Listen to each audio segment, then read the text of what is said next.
আপনি যে ব্যক্তির কথা দিনরাত ভেবে চলেছেন, আপনার জীবনের মূল্যবান সময় যার জন্য অবিরত খরচা করে চলেছেন। সময় খরচা করার অর্থ শুধু কাউকে ফোন করা বা মেসেজ করা নয়, তার সাথে হ্যাং আউট করা বা সময় কাটানোও নয়। আপনি আপনার জীবনের মূল্যবান সময়ে তার জন্য যে চিন্তাভাবনা নিজের মধ্যে রাখছেন, তাকে যে মেন্টাল এনার্জিস দিচ্ছেন এবং নিজের মনে মস্তিষ্কে তাকে সযত্নে লালন পালন করছেন, অর্থাৎ তিনি আপনার মনের একজন বিনা পয়সার ভাড়াটেই ধরে নিতে পারেন। সেই ব্যক্তিটি কি আপনার প্রতি ইন্টারেস্টেড, অথবা আপনার জন্য তার মনে কি কোনো ভালোবাসা আছে বা ফিউচার প্ল্যানিং আছে? আজকের টপিক এটাই। এটা যদি আমরা জানতে চাই, তাহলে আমাদেরকে বেশ কিছু স্টিরিওটাইপ অথবা ছক ভাঙা চিন্তাভাবনা করতে হয়। আজকে সেই ছক ভাঙা চিন্তাভাবনাই আপনাদের সামনে তুলে ধরব মোস্ট আন্ডাররেটেড ওয়েতে। এই প্রশ্নই যখন আসে যে অপর ব্যক্তিটি আমার প্রতি ইন্টারেস্টেড কিনা, অনেক ক্ষেত্রে বলা হয়ে থাকে সে আপনাকে নিজের বাড়ির লোকের সাথে পরিচয় করাচ্ছে কিনা, আপনার সাথে কথা বলার জন্য অবিরত চেষ্টা করে চলেছে কিনা, বা সবসময় সোশ্যাল মিডিয়াতে আপনাকে স্টক করছে কিনা, আপনার ছবি আপনার যে কোনো পোস্টে গিয়ে লাইক কমেন্ট করছে কিনা। না, আমরা শুধু এইটুকু চিন্তাভাবনাতেই সীমাবদ্ধ থাকব না। আজকে আমরা আলোচনা করব একদমই মেটাফিজিক্যাল ওয়েতে, অর্থাৎ যা কিছু ভৌত পার্থিব সেটার ঊর্ধ্বে উঠে আমরা মেন্টাল এনার্জিজ রিড করতে শিখব অপর ব্যক্তির, যার থেকে আমরা ভালোবাসা এক্সপেক্ট করি এবং যাকে আমরা চাই আমাদের জীবনে ধরে রাখতে অথবা ম্যানিফেস্ট করতে। যখন দেখবেন কোনো ব্যক্তির সাথে আপনারা সময় কাটাচ্ছেন বা সে আপনার সাথে কখনো কোনোভাবে কথা বলছে, আপনাকে সে আপনার ফিউচার প্ল্যানিং সম্পর্কে প্রশ্ন করছে। যেমন বর্তমানে আপনি কি করছেন, এরপরে আপনি কি করতে চান, আপনি নিজের লাইফটাকে নিয়ে কীরকম চিন্তাভাবনা করছেন, অথবা আপনি ঠিক কী ধরনের লাইফ পার্টনার চান। যদি সেটা নাও হয়ে থাকে, আপনি ক্যারিয়ার নিয়ে এই মুহূর্তে কী ধরনের চিন্তাভাবনা করছেন। শুনে অনেকের মনে হতে পারে যে তাহলে তো সেই ব্যক্তিটি স্বার্থপর, আমাকে নিজের জীবনে রাখতে চাইছে ভবিষ্যতে নিজের স্বার্থ কতটা সিদ্ধি হবে সেই উদ্দেশ্যে। না, যে কোনো সম্পর্কে যখন আমরা পরিণতির কথা ভাবি, আমরা সব দিক থেকেই পরিণতির কথা ভাবি। অপর মানুষটা নিজেকে নিয়ে কী ধরনের চিন্তাভাবনা করে, ভবিষ্যৎ নিয়ে কী ধরনের ভাবনা রাখে, জীবন সম্পর্কে তার কী দৃষ্টিভঙ্গি আছে, এই সব কিছুই আমরা জানতে চাই। তাই কেউ যদি আপনাকে এই ধরনের প্রশ্ন করে অথবা কোনোভাবে জানার চেষ্টা করে, তাহলে জানবেন যে ব্যক্তিটির আপনার প্রতি 100%ই ইন্টারেস্ট রয়েছে।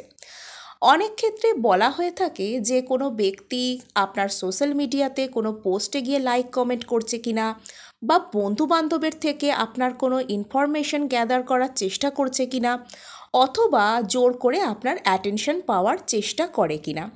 সবসময় কিন্তু বন্ধুরা এই ধরনের যে কথাবার্তাগুলো, সেটা কোনো স্টিরিওটাইপ যে কথাবার্তাগুলো, সেগুলো কোনো একজন ব্যক্তির উপর আমরা যদি অ্যাপ্লাই করতে চাই, তাহলে কিন্তু হতাশ হওয়া ছাড়া আর কোনো উপায় নেই। কেননা মানুষ এখন সব দিক থেকেই চালাক হয়ে গেছে।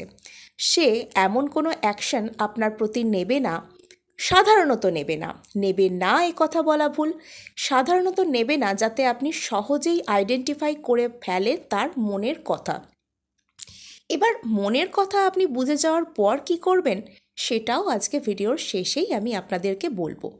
দেখুন, বাইরে থেকে কারোর কোনো পোস্টে লাইক কমেন্ট করা, তার অ্যাটেনশন পাওয়ার চেষ্টা করা, সে আপনাকে ভালোবাসতে চায় অথবা আপনার তাকে কেমন লাগে এটা ডিরেক্টলি জিজ্ঞাসা করা অনেকটাই কিন্তু বোকা বোকা বিষয় হয়ে দাঁড়াতে পারে সেই মানুষটার কাছে। কেননা এতে তো আপনি তাকে সহজেই আইডেন্টিফাই করে ফেলতে পারবেন। তার মনে লজ্জা থাকতে পারে, ভয় থাকতে পারে, কনফিউশন থাকতে পারে যে আপনি অন্য কাউকে নিয়ে এনগেজ নন তো, বা তার যে ফিলিংস সেটা আপনার কাছে প্রকাশ করে ফেললে তাকে হার্ট হতে হবে না তো। অনেকেই কিন্তু এই ধরনের চিন্তাভাবনা রাখেন। এছাড়াও যদি আপনি আশা করে থাকেন যে সেই ব্যক্তি আপনাকে সবসময় নিজের ফ্যামিলি ফ্রেন্ডস এদের সাথে পরিচয় করিয়ে দেবে, বা এদের সামনে আপনাদের যে সম্পর্ক সেটা ক্রাশ হোক বা আপনারা নতুন ডেটিং শুরু করেছেন হোক, সেই বিষয়টাকে নিয়ে আসবে, এই ভাবনা করাটাও একটু আশাতীত ব্যাপার হয়ে যায়। কেননা আপনি নিজেকে তার জায়গায় দাঁড় করিয়ে ভাবুন, কখন আপনি নিজের ফ্যামিলি ফ্রেন্ডস বা পরিচিতদের সামনে কারোর পরিচয় আপনার জীবনে কী তা রিভিল করবেন? যখন আপনি পুরোপুরি তাকে কমিটেড রিলেশনশিপে আছেন, আপনাদের বিয়ে হবে, আপনাদের যে শুভ পরিণতি শুভ পরিণয় তা হবে, হতে চলেছে, সেই মুহূর্তেই কিন্তু মানুষ এগুলো করে থাকে। আজকালকার দিনে প্রত্যেকেই নিজের সেলফ ইমেজ সেলফ রেসপেক্ট নিয়ে এতটাই বেশি সচেতন যে সহজে মানুষ এগুলোকে রিভিল করতে চায় না বা চাইলেও করতে পারে না। তাই আমরা এখানে তার অন্যান্য যে সমস্ত অ্যাকশনস সেটা দিয়ে তার এনার্জিসকে রিড করার চেষ্টা করব।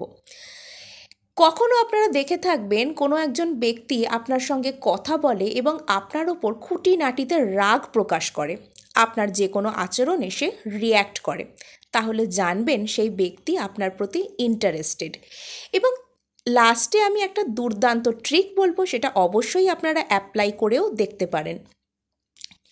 তো যখন দেখবেন কোনো ব্যক্তি আপনাদের যে কোনো অ্যাকশানসে বা খুঁটিনাটিতে আপনাদের ওপর একটু রাগ প্রকাশ করছে বা একটু তার যে রিয়াকশানটা সেটা আপনাদের সামনে আনছে, তখন জানবেন সেখানে কিছু একটা নিশ্চয়ই আছে। কেননা আমরা রাগ তার ওপরেই করি যার ওপর আমাদের কোনো এক্সপেকটেশনস থাকে।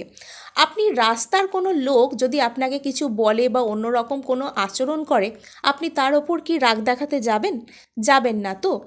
আপনার কোনো প্রিয়জন যদি সেই একই আচরণ আপনার সাথে করে, আপনি সেখানেই কিন্তু রাগ করবেন, কেননা সেখানে আপনার এক্সপেকটেশনস আছে, ভালোবাসা আছে, সেটাই হচ্ছে এর মূল কারণ। কোনো কোনো ব্যক্তি দেখবেন আপনার সাথে কথা বলার পর বেশ কিছুটা পজ মেনটেন করে, অর্থাৎ একদিন ফোন করলো, মেসেজ করলো, তারপর কয়েকদিন গ্যাপ দিল, দেবার পর সে কী করলো, আবার রিএন্ট্রি করছে। এক্ষেত্রে জানবেন যে সেই ব্যক্তি ওইভাবেই আপনার অ্যাটেনশনটা পেতে চাইছে। কখনো আপনার সাথে কথা বলল, তার ভালো লাগলো, এবং সেই সময়টা কি হয়, সে যেন নিজের যে ইমোশনস সেটাকে কন্ট্রোল করতে পারে না বলেই আপনার দিকে সে আসছে, এবং তারপরে সে নিজের ইমোশনসকে ডেঞ্জারাসলি কন্ট্রোল করার চেষ্টা করে, চুপ হয়ে যায়। কোনো কোনো ক্ষেত্রে সেটা কি করতে পারে যে জেনে শুনে প্রিভেন্ট করতে পারে আপনার মধ্যে ইন্টারেস্টটা জাগানোর জন্য। আমি চুপ করে যাই, ও কি করে দেখি, ও নিজে থেকে আসে কি, এটা দেখার জন্য করে। এই সময় আপনারা নিজেদেরকে কাম রাখুন, শান্ত রাখুন, এবং কোনোভাবে অস্থির হয়ে তাকে চেজ করতে যাবেন না, করলে কিন্তু উল্টো ফল হয়ে যাবে। যেমন ধরুন, আমি চকলেট খেতে ভালোবাসি, আমাকে যদি কেউ সকাল দুপুর রাত্রি সন্ধে সবসময়তেই চকলেট দেয় বা চকলেট খেতে দেয়, তাহলে কি হবে, ওই বিষয়টার ওপর আমার একটা বিতৃষ্ণা টাইপ এসে যাবে, তো তারও সেক্ষেত্রে এটা আসতে পারে। এবং সেই ব্যক্তি আপনাকে আপনার যে ফিউচার প্ল্যানিং সেটা নিয়ে প্রশ্ন করতে পারে, আপনি জীবনটাকে কী ধরনের লুকসে দেখেন সেটার ওপর প্রশ্ন করতে পারে। এবং ওই যে শেষে বলেছিলাম একটা ট্রিক বলবো, আপনি যে কোনো রকমের মেন্টাল এনার্জিস বা টেলিপ্যাথি তাকে পাঠিয়ে মনে মনে দেখুন তারপর কি ফিল হচ্ছে। যদি দেখেন ভেতর থেকে খুব খুশি ফিল হচ্ছে, পজিটিভ লাগছে, সেই চিন্তাভাবনা আর মনের মধ্যে থাকছেই না, তাহলে জানবেন যে সেখানে সেই ব্যক্তিও আপনার ওই যে এনার্জি সেটাকে সহজে রিসিভ করছে, সে রিসিভ করার জন্য ওপেন, আপনার জন্য তার দরজা ওপেন, তার ফিলিংস ওপেন, তার হার্ট চক্র ওপেন, আপনাকে সে রিসিভ করতে চাইছে, জীবনে পেতে চাইছে, তার জন্যই এটা হচ্ছে। যখন আপনারা দেখবেন কোনো টেলিপ্যাথিক মেসেজ মেন্টাল এনার্জিস পাঠানোর পর যেন মনে হচ্ছে ভেতর থেকে পুরোপুরি নিংড়ে গেছেন, আপনার ভেতরে আর কোনো এনার্জিস অবশিষ্টই নেই, তখন জানবেন যে সেই ব্যক্তি হয়তো মেন্টালি আপনাদের থেকে ডিট্যাচড হয়ে গেছে, আপনার প্রতি ইন্টারেস্ট কমে গেছে, অথবা আপনাকে সে নিজের লাইফে রাখতে চাইছেই না। তার যে নিজস্ব রেজিস্ট্যান্স সেটাকে যে ভেদ করে আপনার এনার্জিস সেখানে যে প্রবেশ করার চেষ্টা করছে, তার জন্যই এই ধরনের যে কষ্ট সেটা আসছে। সেক্ষেত্রে কি করণীয়, যদি এই সিচুয়েশান থেকেও আপনারা সহজে ওভারকাম করতে পারেন, সেক্ষেত্রে নিজেকে পজিটিভ রাখুন, কিছুদিন ওই বিষয়টাকে লেট গো করুন, আগে নিজেকে পজিটিভ করুন, হো পোনো করতে পারেন, is not it wonderful. Neville গদার্ডের টেকনিক করতে পারেন, সিম্পলি বলবেন ইজ নট ইট ওয়ান্ডারফুল। অমুক ব্যক্তি আমাকে অত্যন্ত বেশি ভালোবাসে, ইজ নট ইট ওয়ান্ডারফুল। অমুক আমাকে মিস করে। এই ধরনের কথাগুলো আপনারা বলতে পারেন। আশা করছি আপনাদের ভালো লেগেছে। অবশ্যই লাইক করবেন, শেয়ার করবেন, সাবস্ক্রাইব করবেন। ধন্যবাদ।